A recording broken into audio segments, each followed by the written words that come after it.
We're going to take a strainer, and we're going to fish those out into a bowl. We're going to leave the liquid in the pot. Don't discard it. But I just want the peas for now. And we're going to bring those over to the blender so we can puree them. And why didn't I scoop them directly into the blender? That is a great question. So we're going to transfer the peas into a blender, and then we're going to pour in half the liquid. All right, blending hot soup is very dangerous. It can totally splash up and fly out of the blender, and that's much less likely to happen if you only start with half the liquid. Also, to hedge our bets, let's put a towel over the top. That's mandatory. And then start slow, pulse on and off a couple times on a lower speed, and then you can turn it up a little bit. And then once that initial pureeing happens, go ahead and dump in the rest of the stock, and then put it on whatever the highest liquefying speed you have, and let that blend super, super smooth. And that's pretty much it. We're going to pour that into a strainer. Now again, be very careful, extremely hot, and we're going to use a spatula to push everything through. And everything's going to pass through except for the toughest, largest fibers. So that's pretty good. We got most of it. And you can see here just a beautiful color, a beautiful, luxurious texture. Now at this point, I don't want you to do anything. I don't want you to taste it. I don't want you to try to season it. I want you to let this cool down to room temperature. I want you to cover it. And then I want you to refrigerate it until it is ice cold. You have to season things at the temperature they're going to be served. So wrap it up. Put it in the refrigerator for a few hours until it's ice cold, and then we're going to unwrap and season. And I'm going to guess you're going to need a decent amount of salt, maybe another shake of cayenne. If it's under seasoned, it will be, what's the word I'm looking for? Insipid? Is that too strong? It won't be good. It'll be bland and boring. But with enough salt and a little bit of pepper, it is going to be spectacular. And then once you're happy with the seasoning, we're going to go ahead and ladle that into a bowl. And then we're going to get a little fancy. You definitely want to garnish this with some creme fraiche or sour cream. But we're not just going to plop in a dollop like some peasants. We're going to use a squeeze bottle and make a little swirl. And we're going to take a bamboo skewer, and we're going to go like this, and like that, and like this, and until we have this beautiful design. Oh, believe me, those restaurant chefs aren't happy right now. I showed you that. That's like one of their things they only think they should be able to do. And once our fermented cream surface graphics are done, we're going to finish with a little bit of fresh mint, and that is done. Chilled sugar snap pea soup, and it tastes exactly like it looks. Light, refreshing, delicious, and that creme fraiche and mint really, really elevates this. Just the perfect accents. That little bit of acidity from the creme fraiche, very important. In fact, if you're not going to use creme fraiche or sour cream, I highly suggest you squeeze a little bit of lemon in this for the same effect. But anyway, there you go. A chilled vegetable soup using spring's second most popular vegetable after asparagus, which really isn't the peas' fault. Asparagus has a much more marketable shape, but the peas don't care, so why should we? All right? So I really hope you give this a try. Head over to foodwishes.com for all the ingredient amounts and more info as usual. And as always, enjoy. พูดถึงเรื่องซุปนี่ยังไม่หมดวันนี้ยังมีอีกหนึ่งซุปแล้วก็เป็นซุปจากสเปนด้วยน้องหญิงสเปนนี่เขาขึ้นชื่อเรื่องแบบว่าเครื่องเทศที่เผ็ดๆด้วยนะพี่เตอร์นะครับวันนี้จะเป็นซุปที่เขาเรียกว่าสำหรับใครที่ชอบรสชาติจัดจ้านหน่อยจะออกเผ็ดๆหน่อยนะเพราะว่ามีส่วนผสมหลายอย่างไม่ว่าจะเป็นแฮมเป็นกระเทียมเจียวนะแล้วก็มีขนมปังกรอบแล้วก็มีเครื่องเทศสเปนด้วยและที่สำคัญไข่ขาดไม่ได้จะได้อร่อยดูแบบได้เนื้อได้หนังนิดนึงใช่นะรสชาติกลมกล่อมมากๆจะเป็นแบบไหนนะครับไปดูวิธีทำกันครับ Spanish garlic soup. That's right, I'm doing my take on the famous sopa de ajo. And you hear the term rustic thrown around these days very loosely, but here the term rustic completely appropriate. This is the epitome of a comforting, homey, rustic meal. And by the way, for all you starving students that keep emailing me for super cheap, easy recipes, this is about as good as it gets. So here we go. So even though this is called a garlic soup, it really is, first and foremost, a bread soup. And I like to prep my bread in the oven, not in a pan. So I'm going to cube up some day-old bread, put it on a sheet pan. We're going to drizzle that liberally with olive oil. Traditionally, this bread is cooked in olive oil in the actual pan you're making the soup, but I think the oven method works much better. And we're going to throw that in a 350-degree oven for about 15 or 20 minutes until it's crispy and barely golden brown. We're not really looking to get a lot of color on there. We just want it completely dried out and kind of crunchy. Let's get some audio verification. There we go. All right, so our bread is prepped. We're going to simply set that aside and go on to the garlic. So we're going to go over to the stove, and in a heavy bottom pot, I'm going to add about a quarter cup of good olive oil and then a ton of thinly sliced garlic. And by the way, look at the cuts on those. Do you know how hard it is to cut that much garlic that perfectly thin? super hard, which is why I did not do it. I used a Japanese vegetable slicer. Works perfectly. Look at that. So I suggest one of those. You can certainly do it with a knife. Some people actually use a potato peeler. But anyway, you're going to slice up a ton of garlic, and we're going to sizzle that on medium heat until it's just barely golden. So get it to start sizzling like that, then maybe back the heat down to medium-low, and just watch it, stir it, wait until it looks exactly like that. See that? It's just barely golden. And at that point, we're going to add some diced ham. If you can find Spanish ham, use it. It's amazing. This was just some thinly sliced Black Forest ham that I diced up. Works perfectly fine. I'm going to give that about a 1-minute stir in that hot garlic oil. And then we're going to add the paprika, the signature spice of this soup. And of course the amount is to taste. So I throw in a couple teaspoons. Some people put less, some people put more. That's one of your jobs here, is to figure out how much paprika. So I'm going to stir that paprika in with the ham and the garlic oil for about a minute. And then we're going to go ahead and toss in our toasted bread. And we're going to give it a toss in that unbelievably flavorful oil. Can you imagine that oil with all that garlic, paprika, and ham? It is almost too much to think about. Just an amazing foundation of flavor to build this soup from. All right, once the bread is coated in that olive oil, we're going to go ahead and pour in our stock. I'm using chicken stock. We're going to raise the heat up to high. We want to bring this up to a boil. All right, and while that's happening, I'm going to go ahead and season this up a little bit. I'm going to put in a little pepper. I know it's going to need some salt and a little bit of cayenne. And of course, we'll taste and adjust for that later. And as this comes up to temperature, you're going to have to gauge whether you need to add more liquid or not. Now, this is supposed to be thick, but mine was looking a little too thick. So I added another splash. So definitely a soup you're going to need to adjust. By the way, do not even think of skimming off that unbelievable garlic paprika oil that comes to the top. That is critical. There are areas in Spain where you can literally be jailed for throwing that away. In fact, you're lucky if all they do is put you in jail. Okay, so don't skim that stuff.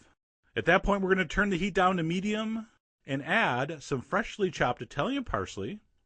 And then the last step for this soup is to poach a couple eggs on the surface. Which reminds me, make sure you taste it for seasoning now, because it's hard to season and stir with the eggs in there. But at this point, I determined mine was perfect. I'm going to take my freakishly small wooden spoon and make a couple depressions, and then I'm going to slowly slide in a couple eggs. I like to transfer them from ramekins in case they break when you take them out of the shell. And by the way, the amount of soup you see here is enough for 4 people, but I'm only making 2 portions. And what I'll do is I'll heat up the leftovers and poach 2 more eggs on there. But you do have plenty of room to poach 4 if you want. All right, after we slide those in, we're going to cover it, and we're just going to let that cook on medium until they're poached. And here we have my under-the-lid camera. Just pretend. And those eggs are going to cook in that steaming soup, and it is an amazing thing. So anyway, cook it covered on medium. All right, just like you're making poached eggs for breakfast. The white should be set, the yolk should be runny. All right, if you want to splash a little of that hot stock or hot paprika oil over the top, that can help finish the process. It's up to you. It's your soup. And when you determine those eggs are cooked to your liking, you're going to serve this up. And then as far as serving goes, you could just scoop this all out. You could just ladle this into a bowl and start eating. But if possible, what I like to do is try to get some soup into the bowl first so I can place that egg on top. I think it looks much cooler for presentation. And then to finish, I'm going to drizzle over a couple drops of olive oil. That's really more of a blessing than anything. A little bit of cayenne for good luck. A little more fresh Italian parsley. And that is just one of the world's great bowl of soups and one of history's great garlic delivery systems. All right? And of course, we're going to need to taste this. And if there's any children in the room, be careful. We're about to show some extreme spoon on yolk action. And for the first bite, I'm just going to go yolk, paprika, garlic oil. Oh, man. That was beyond delicious. This is the kind of soup that just causes happiness from the inside out. It really is more than food. And of course, there's a million versions. Some have bigger chunks of bread. Some have smaller chunks of bread. Some people use breadcrumbs. Some people use raw bread. There's really no wrong way to make this. As long as you got tons of garlic, olive oil, bread, and hopefully a couple poached eggs on top, you're in business. So I really, really hope you give this a try. Head over to foodwishes.com for all the ingredient amounts and more info as usual. And as always, enjoy.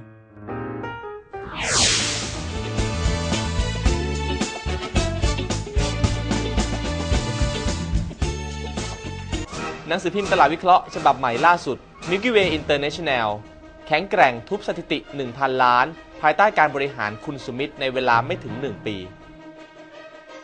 B1 ดึงดาราร่วมทุ่มทีวี 100 ล้านยกแบรนด์พรีเมียมเทเวศกลืนเลือดยื่นอุทธรณ์เดินหน้าชนเซ็นทรัลเวิลด์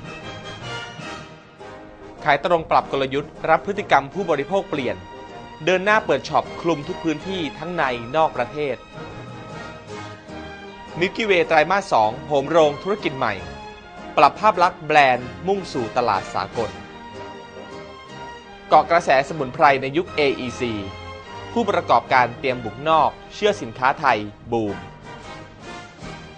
สมรภูมิตลาด 3G รบขั้นแตกหักแพ็กเกจเน็ตมาแรงแซง Voice เซเรบอสลูคาดเดินหมากรอบทิศอัดแคมเปญหนักทั้งซุปไก่สกัดรังนกสื่อพิมพ์ตลาดวิเคราะห์วางแผงแล้ววันนี้ห้ามพลาดนะคะ SK 999ปุ๋ย NC เคมีชนิดน้ำช่วยพืชทุกชนิดเจริญเติบโตได้ดียิ่งขึ้นให้อาหารได้ทั้งทางรากและทางใบในขวดเดียวกันใช้ง่ายไม่มีผลข้างเคียงนี่คือนวัตกรรมทางการเกษตรแนวใหม่ลดขั้นตอนการหว่านปุ๋ยเม็ดได้มากมายใช้ปุ๋ยน้ำ SK 999ฉีดพ่นทางใบขวดเดียวเอาอยู่สนใจโทร 02-105-6666 02-105-6677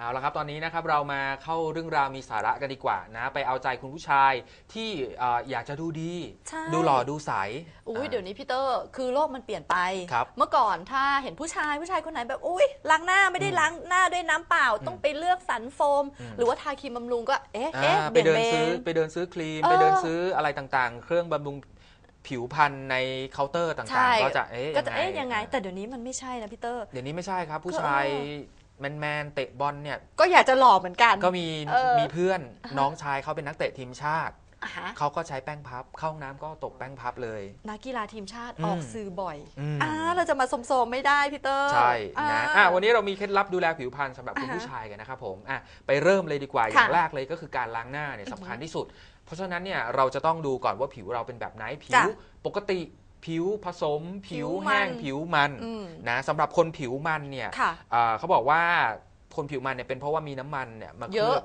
ผิวเยอะเกินไปบางทีอาจจะทำให้เกิดการแบบว่าเป็นสิวอักเสบสิวอุดตันหน้ามันรุมขนกว้างเพราะฉะนั้นเนี่ยคนที่จะเลือกใช้ผลิตภัณฑ์ที่เหมาะกับสภาพผิวมันซึ่งผิวมันเนี่ยก็คือส่วนใหญ่แล้วเขาแนะนำให้ใช้เป็นพวกสบู่หรือโฟมในการล้างหน้าก็จะเหมาะกับผิวมันเพราะว่าจะล้างเอาพวกความมันออกไปได้ค่อนข้างดีเลยทีเดียวนะอันนี้อย่างแรกเลยส่วนคนที่ผิวผสมเนี่ยก็คือผิวผสมจะเป็นแบบไหนน้องหญิงผิวผสมก็คือนี่มีทั้งมันทั้งแห้งมีทุกอย่างนี่จะแห้งเลยแห้งบางทีอาจจะลอกเลยแต่ทีโซนหน้าผากจมูกคางมันเยิ้มเราสังเกตได้ทำไมหน้าผากจมูกเรานี่มันเยิ้มเลยทีเดียวแต่แก้มแห้งใช่อันนั้นคือคนที่เป็นผิวผสมซึ่งตัวพี่เองก็เป็นผิวผสมเหมือนกันก็ดูแลลำบากเนาะเพราะว่าไหนจะเลือกก็เวลาล้างก็ล้างแค่ทีโซนแก้มไม่ต้องล้างแต่ใช่นะหมายถึงว่าเราก็ใช้ผลิตภัณฑ์ที่ทำความสะอาดผิวเฉพาะตรงนั้นเน้นตรงนั้นใช่ส่วนนี้ก็น้ำเปล่าไปใช่นะเขาบอกว่าผิวผสมนะครับผมก็จะเป็นคนที่เขาเรียกว่ามีน้ำมันเคลือบเยอะบริเวณที่น้องหญิงบอกคือทีโซ